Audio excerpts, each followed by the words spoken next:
Hello, good evening again. This is Professor Nick or PA Nick from Brooklyn, New York. And today is March 23rd, 2022 at around 9:30 p.m. in the evening time. This is Obstetrics PANP Notes Part 4. Let's talk about the first slide. On figure 824, we see clavicular fracture and brachial plexus injury. The treatment is we need to induce the labor. Should be considered if the lungs are mature before fetus is above 4,500 grams in weight. Also, cesarean section needs to be indicated if fetus is above 4,500 grams in weight. Let's discuss medical complication of pregnancy, so-called hyperemesis gravidarum. Let's go to slide number 2. Slide number 2 discuss that hyperemesis gravidarum. This is a severe nausea and vomiting in pregnancy, which cause weight loss. Usually resolve on its own through the pregnancy. If the question is asking which is the best therapy, the answer is dietary modifications, avoidance of triggers, non-pharmacological treatments such as acupuncture, ginger, and vitamin B6. Women with severe symptoms, the answer needs to be antihistamine such as diphenhydramine, and if the patient does not improve, the best next step in management supposed to be dopamine antagonists such as metoclopramide, and the final choice is serotonin serotonin antagonists such as ondansetron. The another complications, this is asymptomatic bacteriuria. This typical is screened by 12 or 16 weeks of gestational age.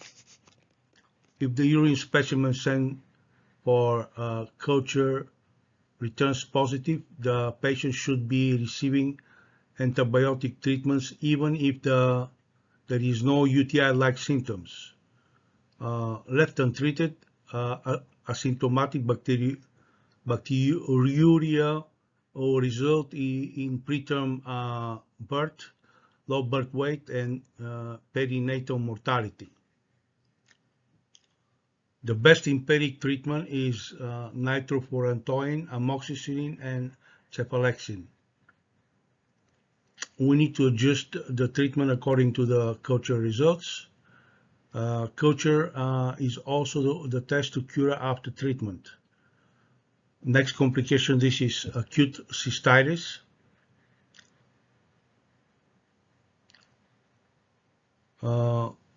We need to avoid in pregnant women trimethoprim sulfamethoxazole in the first trimester. Trimethoprim is a folic acid antagonist. Also, we need to avoid aminoglycosides, which is associated with ototoxicity. We need to avoid doxycycline and fluoroquinolones. They are not used during pregnancy. Establishing a diagnosis of acute cystitis is the same as for non-pregnant women. If the patient is positive for urine frequency, dysuria, and presence of WBS in UA, we need to begin empiric treatment with nitrofurantoin or penicillin until, let's go to the next slide, slide number 3, until the results of sensitivity returns. Then tailoring of the antibiotics needs to be resulted. Acute pyelonephritis. Symptoms and diagnostic tests are the same as for non-pregnant female. Pregnancy in patients with acute pyelonephritis require hospital admission and IV ceftriaxone. Nitrofurantoin or cephalexin are then given for reminder of the pregnancy to prevent recurrence. Next complication we need to discuss on slide 3. This is pulmonary embolism and DVT in pregnancy. We know that the pregnancy and the postpartum period are well-known risk factors for thromboembolism. Also, you can manifest DVT or PE, either one. The fact that dyspnea is a common symptom among pregnant women and even physiological in majority makes the diagnosis of PE more difficult. But you must differentiate between two of it. The best initial test for PE in pregnancy, that's VQ scan. If the VQ scan is undetermined, then you need to answer CT pulmonary angiogram.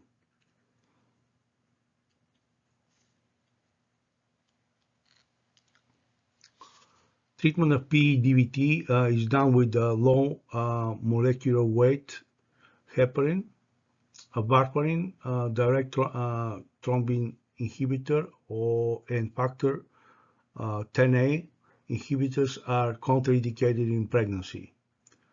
Low molecular weight heparin should be stopped 24 hours before the delivery. If there is a set up time for delivery.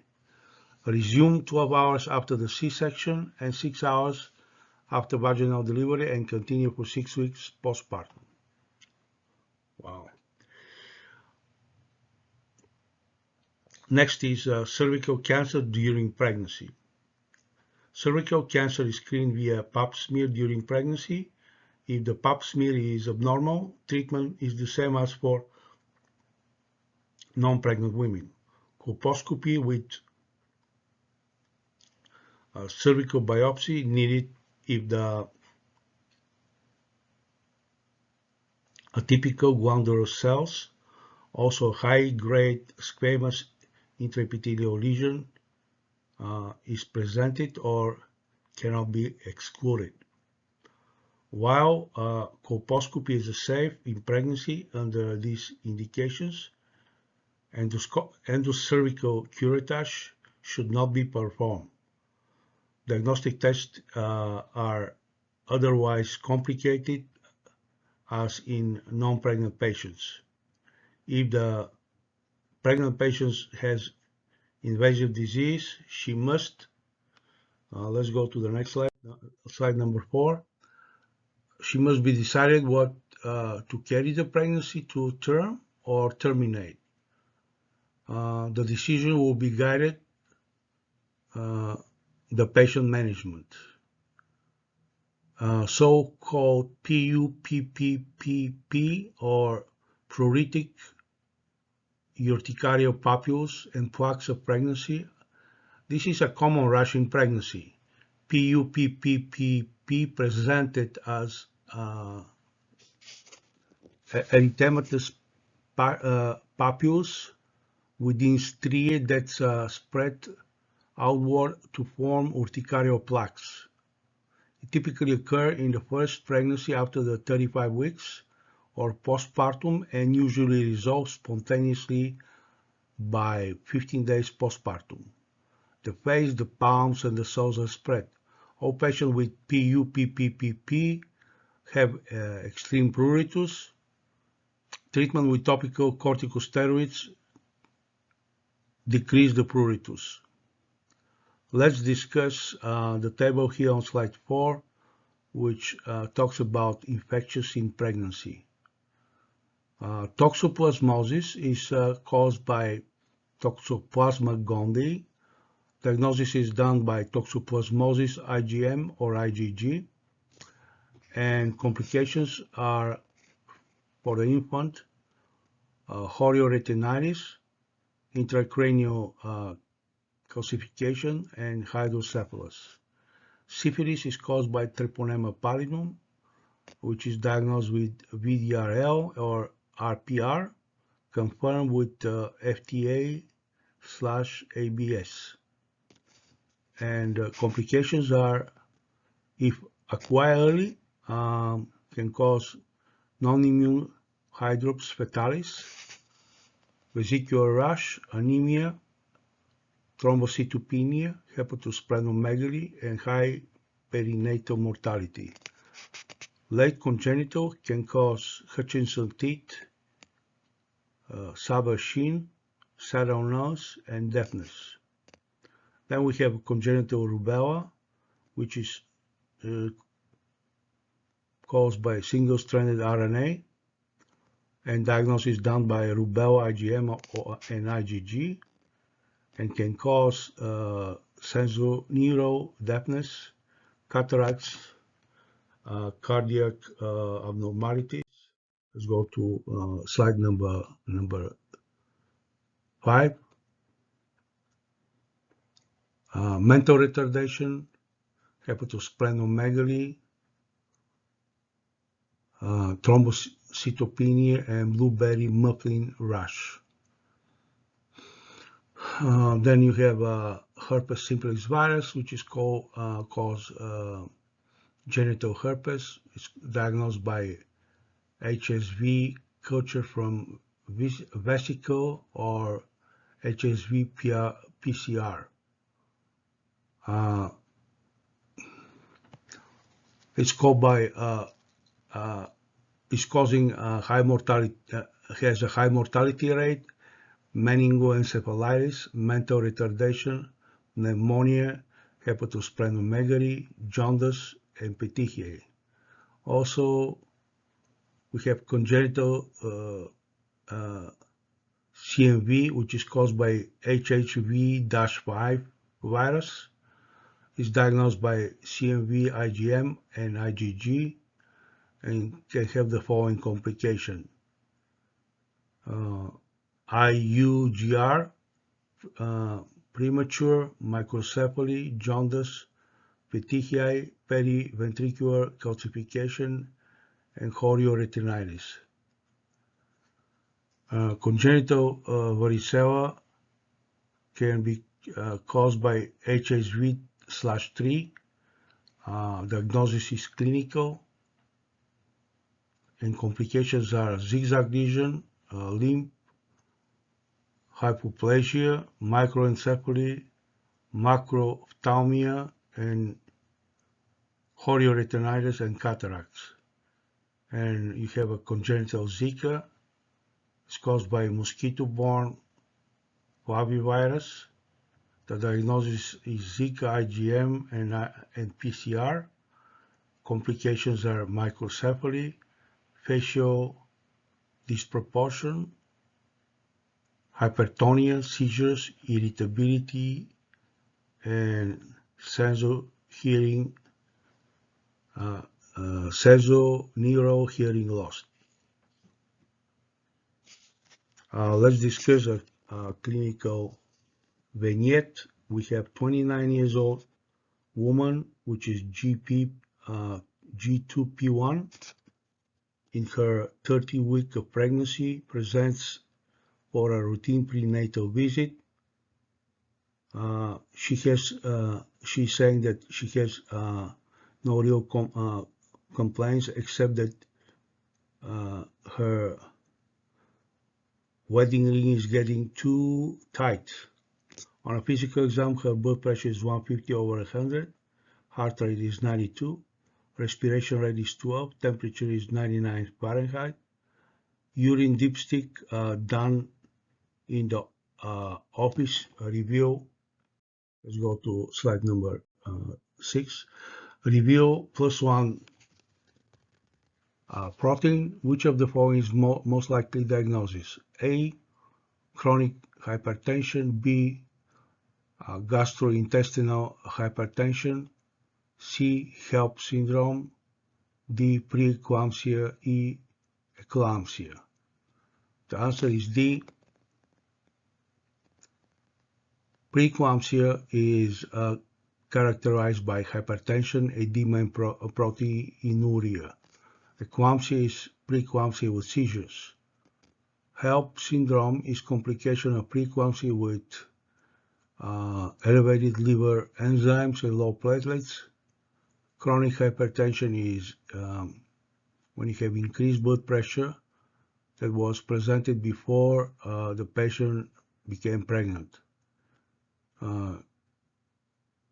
Gestational hypertension began during pregnancy but has no edema or proteinuria.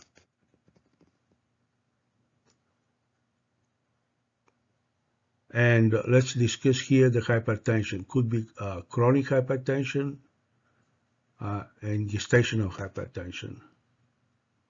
Chronic hypertension is hypertension defined as the blood pressure is above 140/90 before the patient becomes pregnant or before 20 weeks of gestation.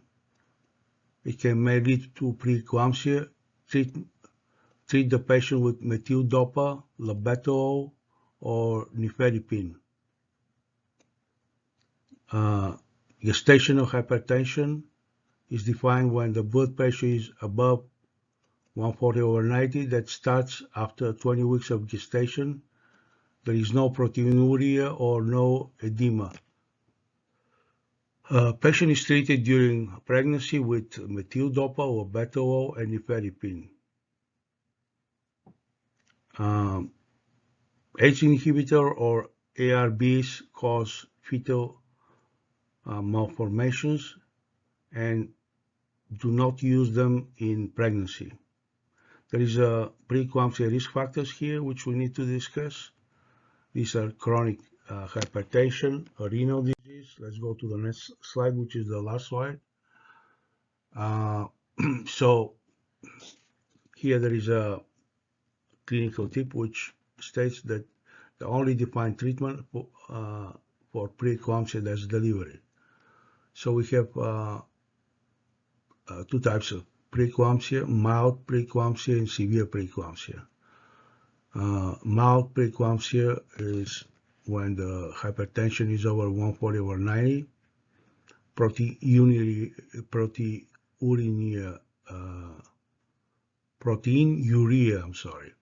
The tip stick is +1 to +2.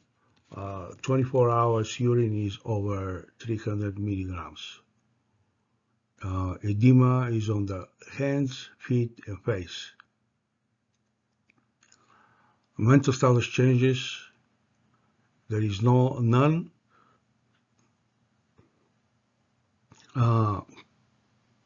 Visual changes, none.